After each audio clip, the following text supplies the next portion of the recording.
fifidianana marobe ny tsy fahatomombanana.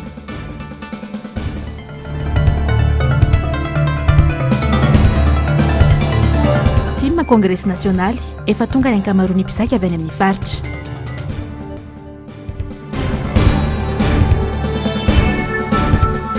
Orinasa malagasy olana goavana ny délestage.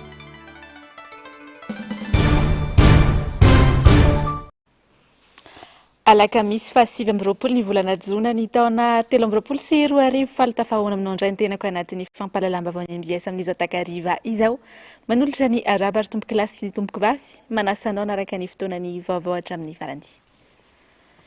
Peziny politika avy hatrany ary dia tafapetraka eo anivon'ny fitsarana ambara tonga voalohany Antananarivo ny fitorinan'ny Andry Rajoelina noho ny fizakan'ny zom-pirenena frantsay ka mahavery ny zom-pirenena malagasy azy. Voaray ny procureur de la République fitoriana io nambarany mpisolo vavany antoko ADM izay tariny Fanirisoa Herinaivo. Asinandria Malala, Andry Rakoto Malala. Ny procureur de la République no nandray ny fitoriana napetraky Fanirisoa Herinaivo izay filohan'ny antoko ADM no Andry Rajoelina very zom-pirenena malagasy kanefa mbola nirotsaka ho vidiana ho filoham-pirenena tamin'ny taona 2024.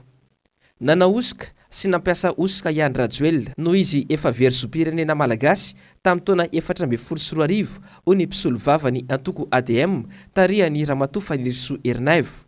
Ny tsy fanana ny filoham-pirenena ankehitriny nationalité malagasy intsony fa satria izy nangataka ny maromaro kokoa ny nationalité frantsay dia ny conséquences juridiques an'izay anisan'ny conséquences juridiques an'izay zavatra izay dia ny atteinte à la sûreté extérieure de l'État sy ny espionnage akoatra ny fanaovana osoka sy fampiasana osoka satria aminay dia lasa osoka zany ilay certificat de nationalité malagasy narotsaka rehefa nanao dossier irotsaka filoham-pirenena tamin'ny taona 2024 Andriamatoa Andry Nirina Rajoelina. Zay no antony nametrahana ny fitoriana androany. Amin'ny mampialalana anty mpisolo vava ity ihany koa dia mbola no amafisiny fa tena tsy manana zom-pirenena malagasy intsony Andry Rajoelina nanomboka tamin'ny taona 2022.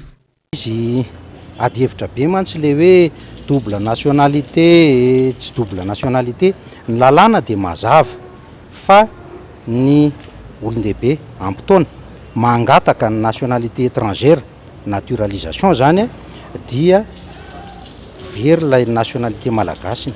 Zay ny article 42 perd fa tsy hoe perdra. Mazava be le texte fa tsy mila hodikodina hoe hitako tatsy ny petraka hitako tatsy ny lalao sy ny karazany resaka lalàna ny resantsika. Le lalàna vakina fotsiny hoe rehefa mangataka nationalité étrangère le olona ampitaona dia very avy hatrany lay nationalité malagasy. Tsy mila interprétation alavitra io fa ny akoatran'izay tsy marina.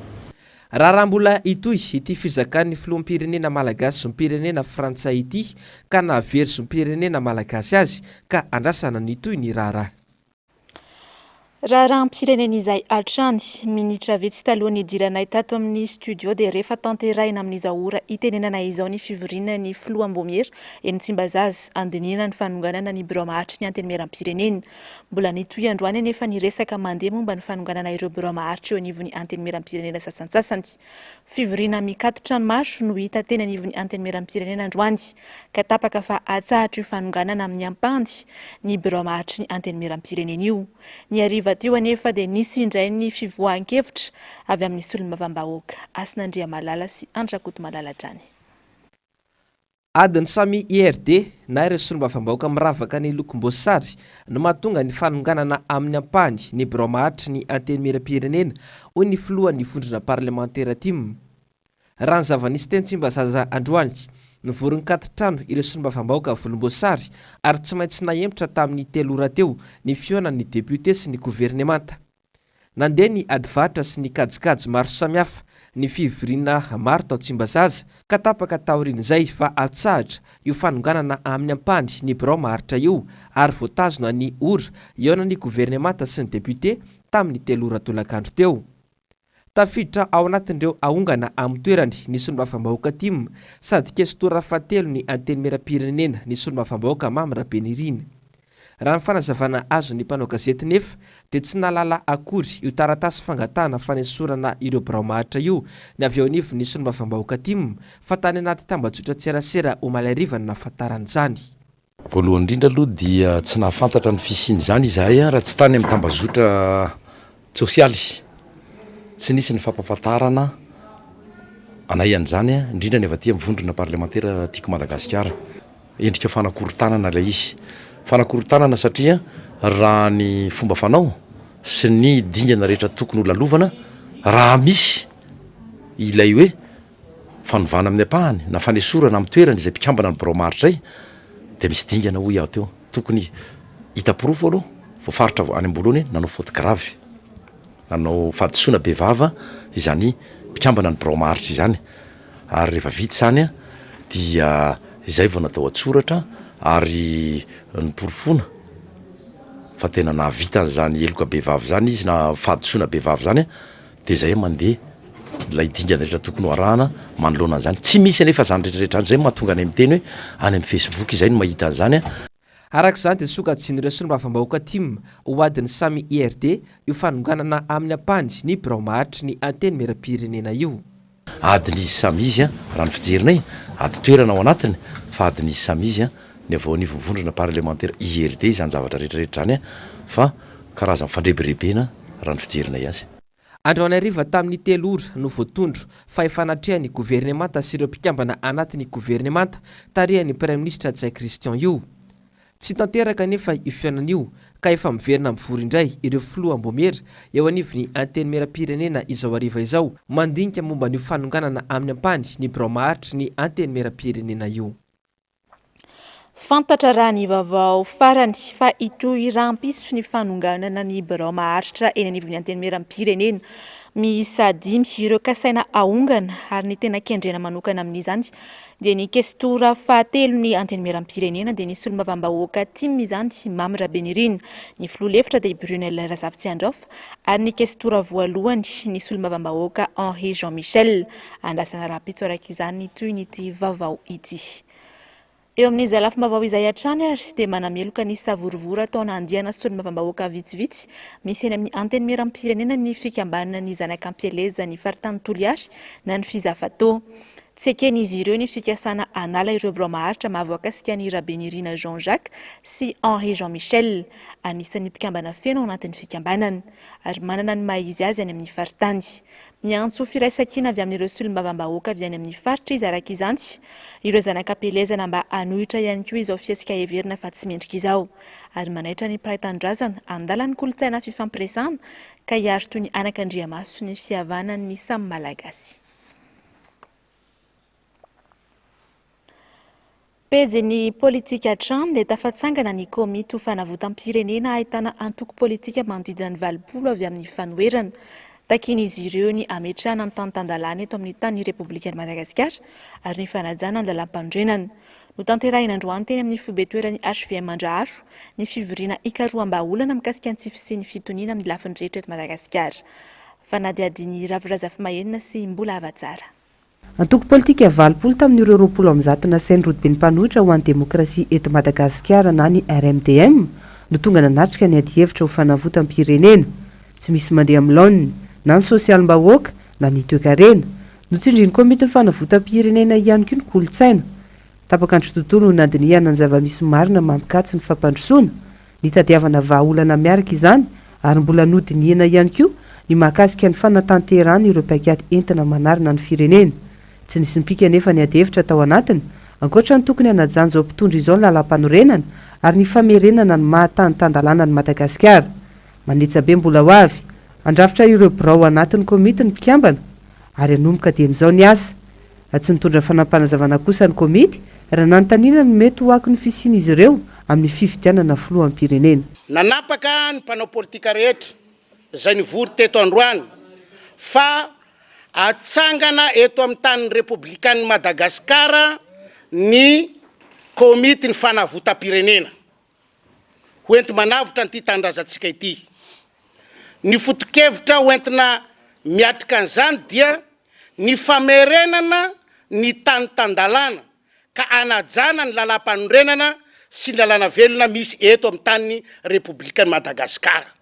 Zay zavatra lehibe zay no tampaka sy ny arahanay rehetra reto manatanteraka eto amin'ity tany razantsika ity androany. Lalam-panorenana ny resaka eto. Aoka aloha hajaina ny lalam-panorenana. Voatondro molotra ho mpanitsakitsaka ny lalam-panorenana izao fitondrana izao. Ambany vahoan'ny filoham-pirenena ny RCC izay tokony ampanaja izany kanefa manaiky eny tompoka izay baiko midina. Porofonvaingana ny tsy fanajana ny sotram-pifidianana toy ny fanatanterahana ao anaty taona iray ny fifidianana filoham-pirenena sy ny fifidianana kominaly ary ny fifidianana solombavam-bahoaka. Hafa ihany koa noteren'ny fanjakana tsisy tao anatin'ny fivoriana ara-pitaon'ny antemeram-pirenena ny lalàna ny feno teti-bola. Sombiny ihany ireo fa maro tsy voatanisa ireo tsy fanajana ny lalàna ataon'ny mpitondra ary tsy misy bedy. Ny vaovao mahakasika ny raharaham-pirenena izay hatrany mifanesisesy ireo tsy fahatomombanana mampiteraka AIA ny amin'ny mety tsy hatontosan'ny fifidianana filoham-pirenena. Tsy mbola vita hatreto ny fanitsina lalam-pifidianana, tsy mbola fantatra hatramin'izao ihany koa ny tena daty raikitra natanterahana izany. Betsaka ny manontany ny fangaraharahan'ny listim-pifidianana izay sasatry ny ahemitra. Tapitra amin'ity taona ity anefa ny fehim-potoana iasan'ny olom-boafidy rehetra eto amin'ny tany sy ny fanjakana. Voafaritra ny lalàna nefa ny tokony anatanterahana ihany koa ny fifidianana kominaly sy solombavam-bahoaka amin'ity taona ity saingy mbola baraingo ihany koa. Takiny avy amin'ny fanoherana nefa ny anatanterahina an'ireo anatin'ny mangarahara. Raviraza Fimahenina sy mbola avatsara hatrany. Mbola sorabola aloha hatreto ny 5.7 miliara ariary omena ny seni anatanterahana fifidianana filoham-pirenena raha 5.7 miliara ariary no tadiavina ho an'ireo fifidianana telo. Miampy izany no dia ny mpitondra tsy hita ny fanitsina lalam-pifidianana tokony natao. Mampametra-panontaniana ihany koa ny fomba fiasan'ny seni raha ny fanenjehana fetra isa ao anaty listim-pifidianana. Mangony fotsiny tsy fihainoana ity rafitra maleo teny ity ny sosikevitra avy amin'ireo antoko politika ny firaisamon'ny pirenena anatsarana ny sotram-pifidianana. Raha tsy resaka fotsiny mahakasika an'ilay audit na fichier électoral.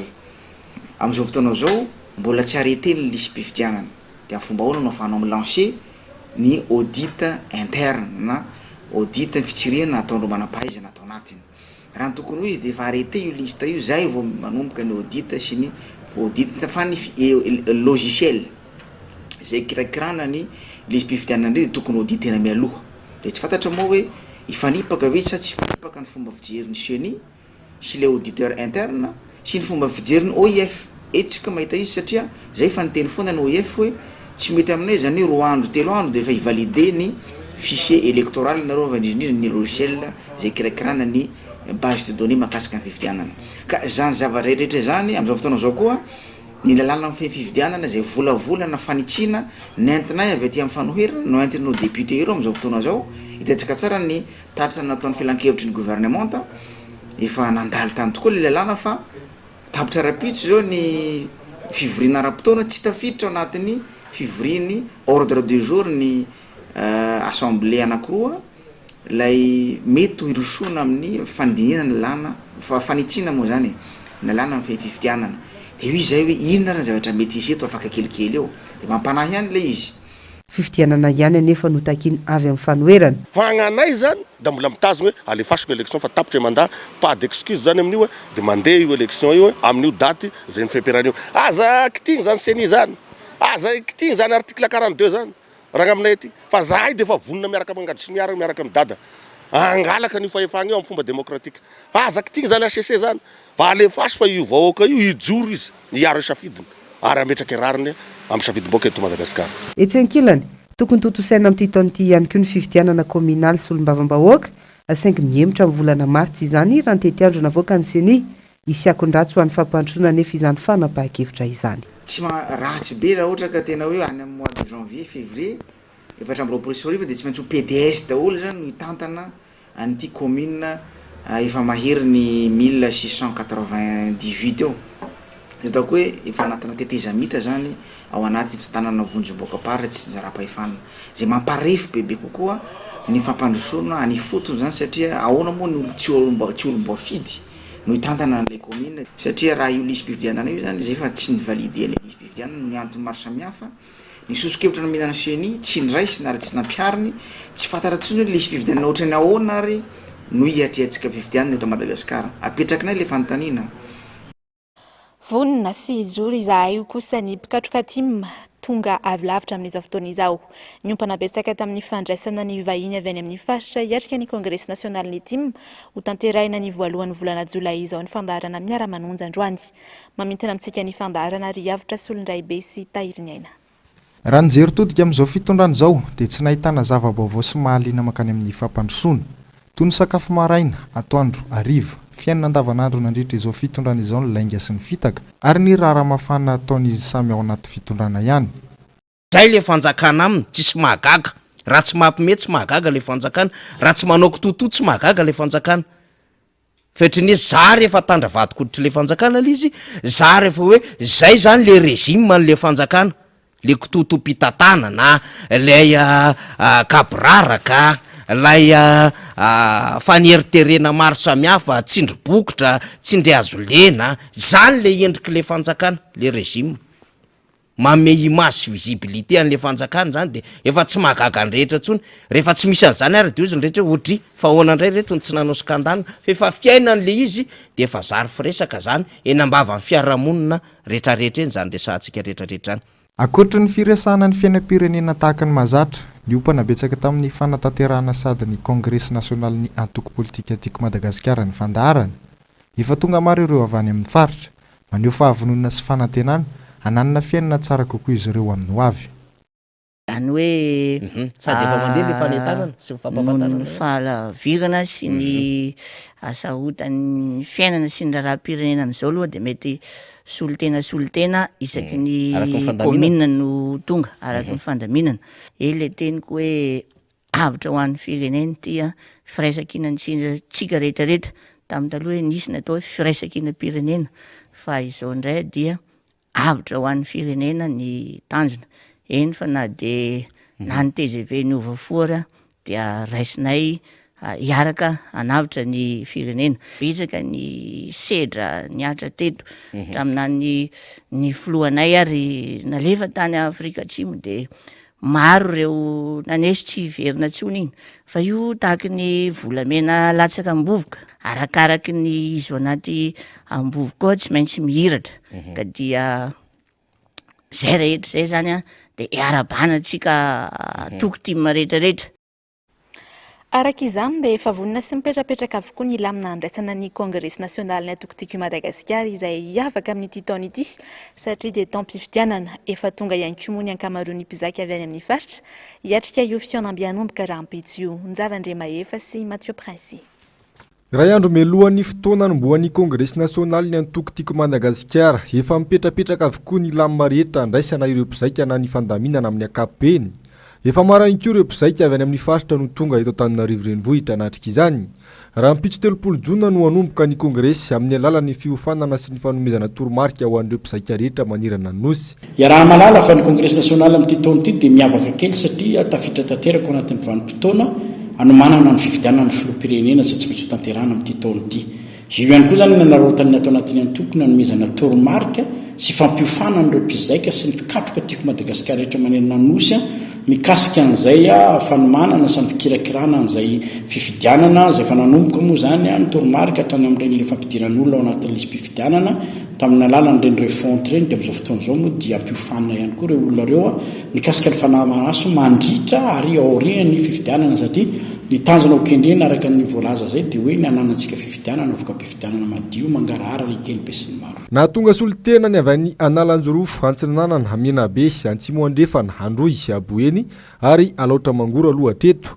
Efa hatramin'ny ela no niandrasanay ity fotoana ity ho izy ireo ka nalavitra aza ny tany niaviana dia tsy nasakana nay tsy ho tonga izany. Nahatongavanay zany dia amin'ny sitraponay ary tena finiavanay tanteraka izay rehetrarehetra io dia tonga eto izay anatanteraka nyity Congrès national ity ka maromaro zay misy amfonay miato tena zahay avy any farafara-vola zay io commune raiky amby folo zay zao ny mitambatra io. Ao ny ahitana ny paikady, ao ny ahitana ny fekevitra rehetrarehetra hoe ahoana ny atao mba azahoantsika fandresena, ahoana ny atao ary tsy fandresena kelikely fa fandresena tonga dia écrasé mihitsy zany dia fanakalo hevitra sy handray an'izay traika efa sy toromarika zay ho ampitaina any amin'ny vahoaka rehetra hoe inona no atao mba azahoantsika toko fa tsy mety mandresy de tsy efa ela mitadiavanay honakaty amonjy an'izao fiaonambe raisana amin'ny namana ohatran'izao de raha vonay eny hoe izy congrès national amin'ny le premier de nifamory de niazakazaka nakaty zao marina aloha fa volonté nay mihitsy no natongavanay aty zay avy any Menabe manohana ny président Marc Ravalomanana. Nanamafy hatrany ny antokotiko Madagasikara fa hetsika ara-politika voafaritry ny lalàna no tanteraina.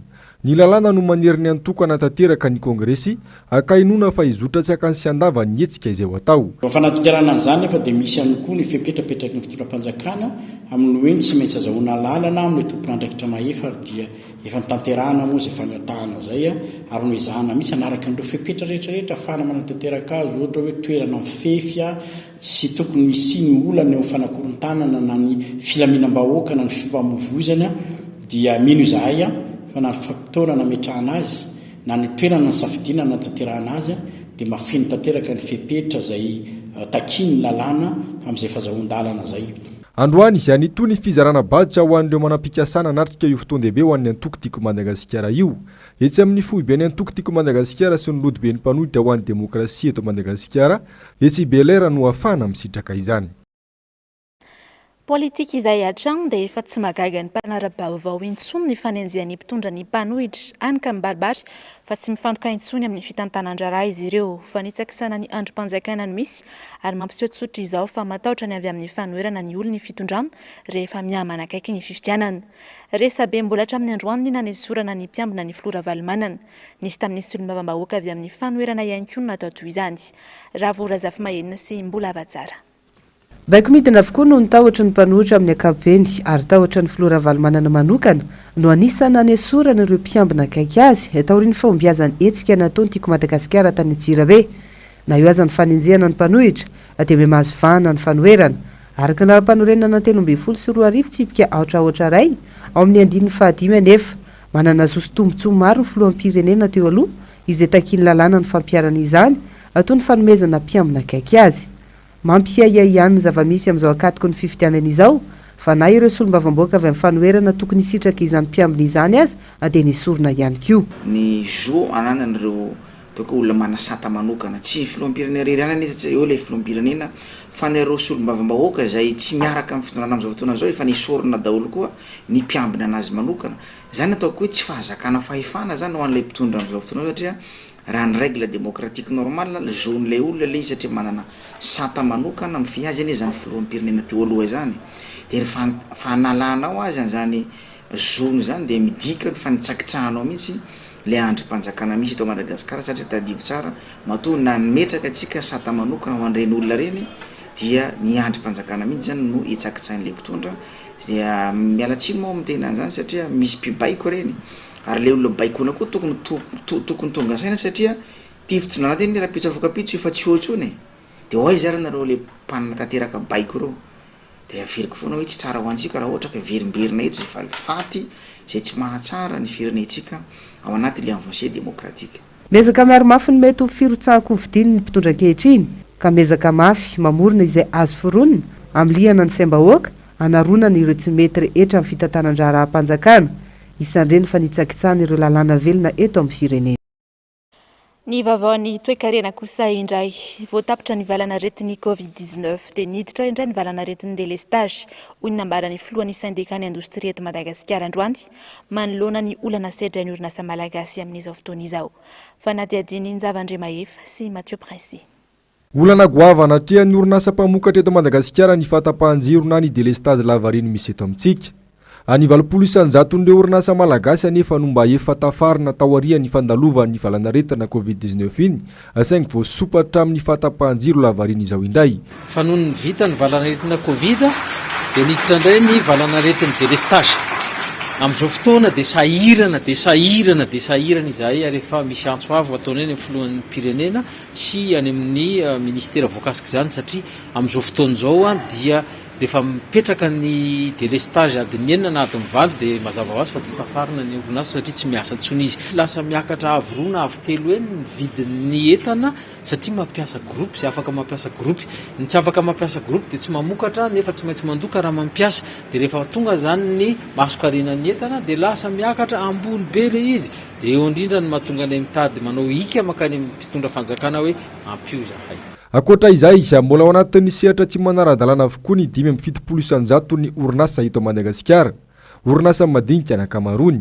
Amanoloana izany, nanangana rafitra manokana na ny centre de gestion agréé ny syndicat-ny industrie eto Madagasikara ho fanampiana ireo orinasa madinika ireo hiditra amin'ny sehatry ny ara-dalàna sy ho fanampiana azy ireo ara-kevitra toy ny lafiny ara-bola sy ny lafiny ara-barotra. Tsy mora nefa ny mampiakatra an'izany orinasa zany satria araka ny fantatsika dia maro be ireo orinasa izay misokatra fa lasa ny misehatra zany ataontsika hoe informel.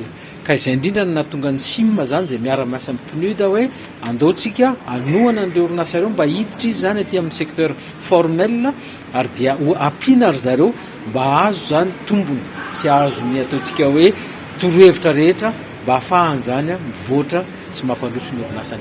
Anatolotra tamin'ny fomba ofisialy androany izay atetsy amin'ny foibeny SIM Analakely moa ireo boromandrafitra io centre de gestion agréé anokarakarain'ny SIM sy ny PNUD io. Vavany fanjifana tsy azo ekena ny fakana vola amin'ny mpampana amin'ny mpanjifa. Ataovy mitovy avokoa ny sarany vola alaina amin'ny mpanjifa eny amin'ireny toerana fakana sy fandefasana vola amin'ny alalan'ny mobile money ireny. Hoy ny mpiaron'izony mpanjifa androany. Nilaza kosa nefa ny mpitantana cash-point fa voatery izy ireo mampiakatra ny sarany noho ny tsy azo anoharana. Nzavandremahefa sy Mathieu Prince Atrany. Manoto ivakana ny fitarainana tonga eny amin'ny mpiaron'izony mpanjifa mikasika ny tsy fitovian'ny sarany fandefasana na ny fakana vola eny amin'ireny cash-point ireny ho ny fivondrona ny fikambana ny mpiaron'izony mpanjifa androany. Tsy misy fanazavana azo ny mpanjifa nefa manoloana izany akana tonga ny mpiaron'izony mpanjifa napiaka-peo tamin'ity androany ity.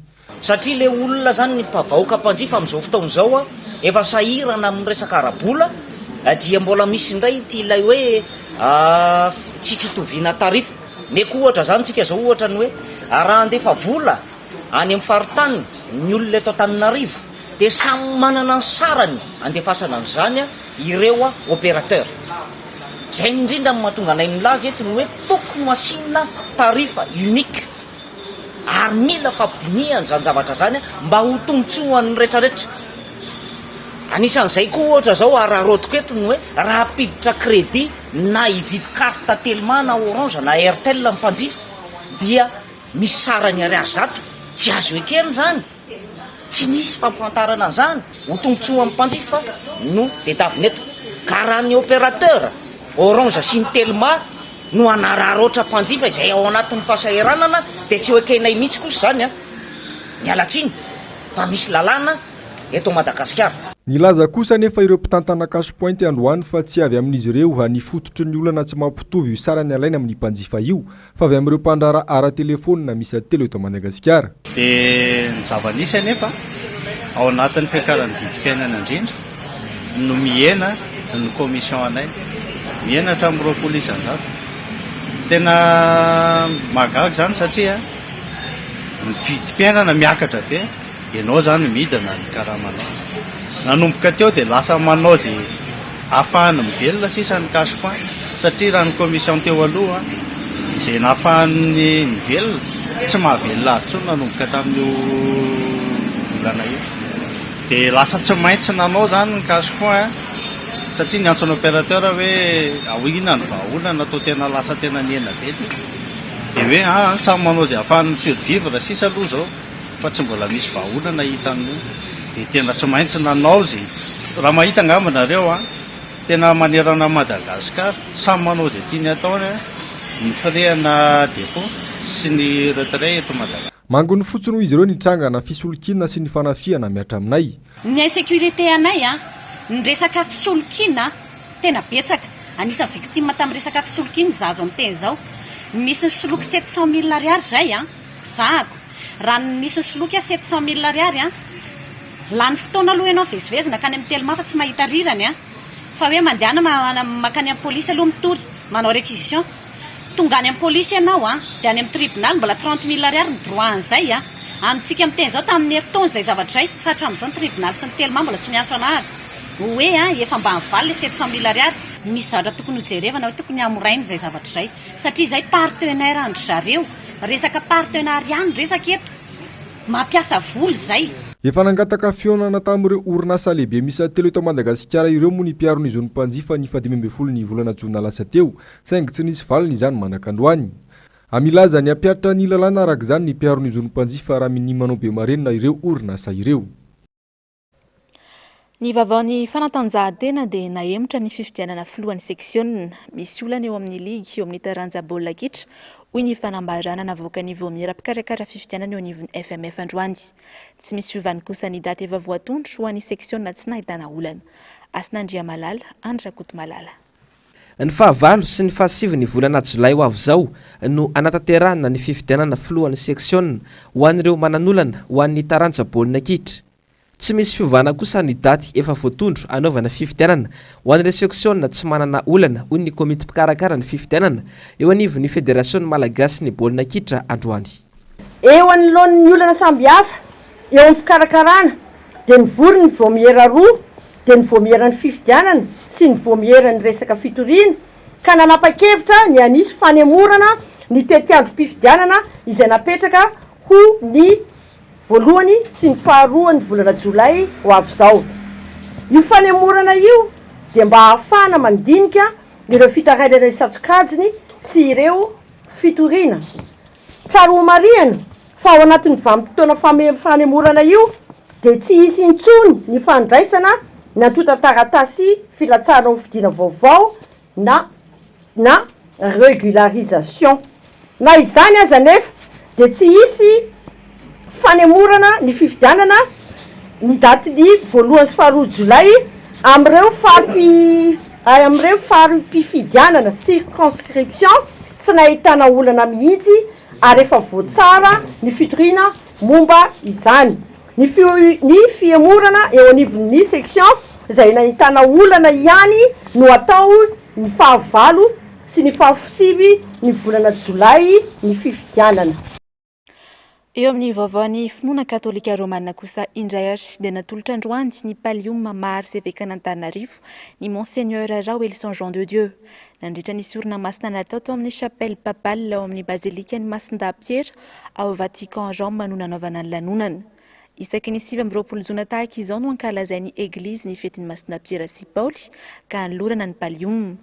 Ireo arseveka métropolitain maniran-tany no tendrena taorian'ny 7 jona 2024 no nandray izany.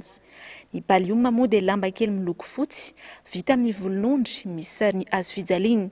Anaovan'ny papa na ny prima na ny arseveka métropolitain rehefa manao sorona masina. Raha tsy ahivina tamin'ny fiandohan'ity volana ity izy no voatendry ny papa François ho arseveka vavaon'Antananarivo rehefa neken'ny papa François ny fametram-pialany Monseigneur razanak'olona Audon Marie Arsène amin'ny fitantanana pastoraly ny arsidiocèsen'Antananarivo no ny fisotrondrononiny. Efa evekana Ambatondrazaka ihany koa ny Monseigneur Jean de Dieu Raoelson nanomboka ny 12 aprily 2024 izao lasa arsevekan'Antananarivo izao. Eo amin'ny vavaon'ny maresaka iraisam-pirenena dia manaitra ny sainy maro ny toe-java-misy eo amin'ny Rosia sy ny vondrona Wagner amin'izao. Maneho ny Rosiana Vladimir Poutine fa milamina ny toetra rà. Ankilany kosa dia mipetraka hatrany ny taotry Europe ity vondrona ity. Avitra Solondraibe, Tahiry Aina. Montrer que tout est sous contrôle en reprenant des activités habituelles. Mijanona ho tahotra ao an'i Europa hatreto ny fisian'ny vondrona milisy Wagner raha toa ka maneho ny tsy firarahiny ny fisian'ny vondrona kosa i Kremlin. Manoloana izany dia aseho ny Vladimir Poutine fa mitohy ary milamina ny raharaha taorian'ny ireny tranga ny herinandro lasa teo ireny nandritra ny fitsidiana nataony tao a Dagestan ao atsimony Rosia omaly. Toe-javatra izay mampametra-panontaniana ny rehetra manoloana ireny tranga maro ny sitona ny sainy rehetra ireny. Fihetsika heverina fa famonoana afo ny zava-misy fotsiny ihany. Raha tsy ahivina ny tantara dia nandritra ny volana maromaro nanakena ny tsy fahombiazan'ny tafika Rosiana tamin'ny ady atao an'ny Ukraine ny lehiben'ny vondrona milisy Wagner. Heverimberina matetika ny fanakanana mafy nataony tamin'ny ministra ny fiarovam-pirenena Rosiana andrasana araka izany no mety ho toy amin'ny raharaha.